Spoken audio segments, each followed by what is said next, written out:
Over 1 million Americans and 5 million people worldwide have Parkinson's disease. Today we will be taking a deeper look. As defined by michaeljfox.org, Parkinson's disease is a chronic disorder of the central nervous system. It is marked by a tremor, muscle rigidity, and slow, imprecise movements. It mainly affects middle-aged and elderly people. It is associated with the degeneration of basal ganglia of the brain and deficiency of the neurotransmitter dopamine.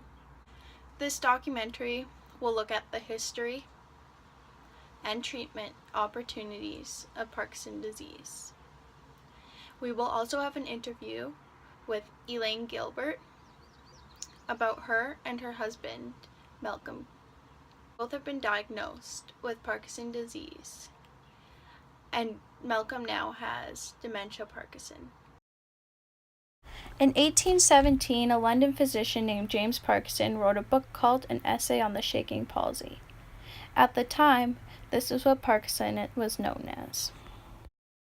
In James Parkinson's book, he describes Parkinson's as involuntary tremorous motion with lessened muscular power in parts, not in action, and even when supported. He covers 6 case studies, determining the common symptoms between them all: abnormal posture, paralysis, and diminished muscle strength, and the way that the disease progresses over time. In 1865, William Sanders proposed that it should be called Parkinson disease. The symptoms were onset. Multiple neurologists, including Armand Tussaud, Sir William Richard Scholars, Samuel Alexander Kinner Wilson, Wilhelm Heinrich Erb. The most notable, however, was Sir Jean Charlotte, who studied Parkinson between 1868 to 1881. Those studies gave us major understandings of Parkinson's disease. In 1919, Costin Tiroff stated that the stegma nigra was the major part that was affected by Parkinson's. Carlson was later awarded the Nobel Prize for his research. Parkinson's disease is when the neurons in your stegma nigra die off faster than they are supposed to. We are born with more than enough neurons to last us a lifetime. But in patients with Parkinson's, these neurons start to die off faster, causing the tremors, smaller writing. Neurons do not reproduce, so when they die off in your brain, like they do in Parkinson's patients, they can't make more to make up for the ones that were lost. Normal brain, the stegma nigra, are darker, but in patients with Parkinson's, they are paler. As seen in this picture, the stegma nigra on the left belongs to someone who has Parkinson's, and the one on the right belongs to someone who is healthy. Notice the difference? Parkinson's itself cannot kill a person, but complications from the disease can. Certain factors like genetics and environmental areas affect your risk for Parkinson's. They also play a large role in progression. Many people with Parkinson's report having a family member who also had Parkinson's disease. Others report being around a lot of chemicals or environmental toxins. As we are about to see in the interview, that was why Elaine believed she received Parkinson. None of these theories can be proved, however, but they all make a lot of sense. A lot of credible scientists have confirmed that these theories are completely reasonable and rational. Unfortunately, it's unable to pinpoint the exact cause of Parkinson.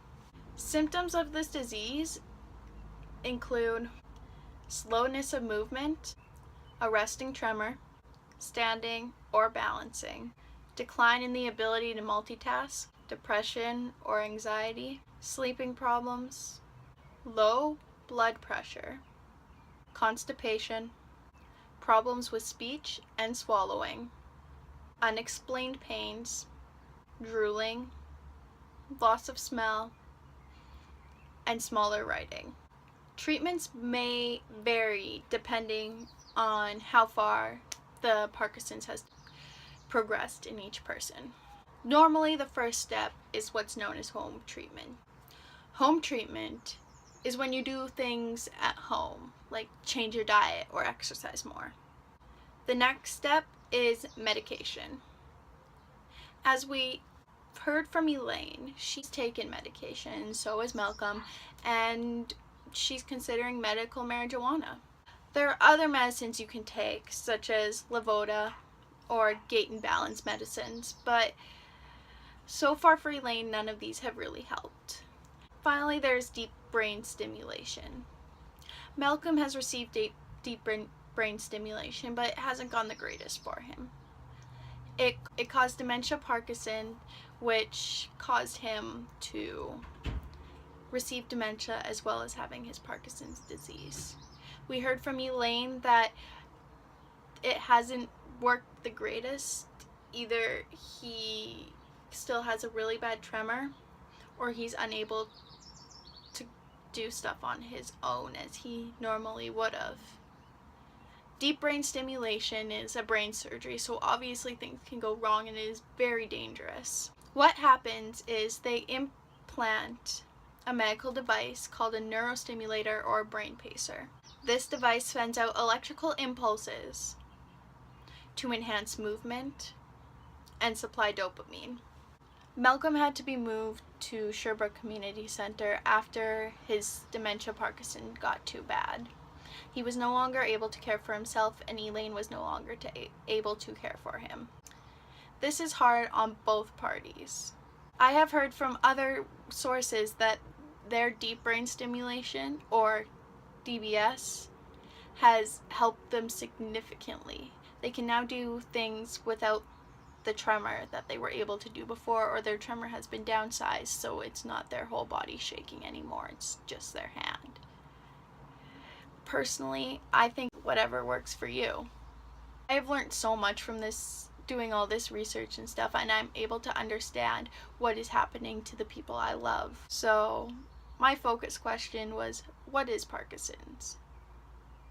And how does it affect you? And I got all the answers to that.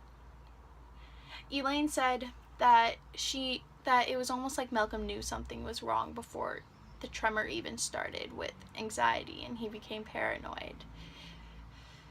It caused mental illness, depression, and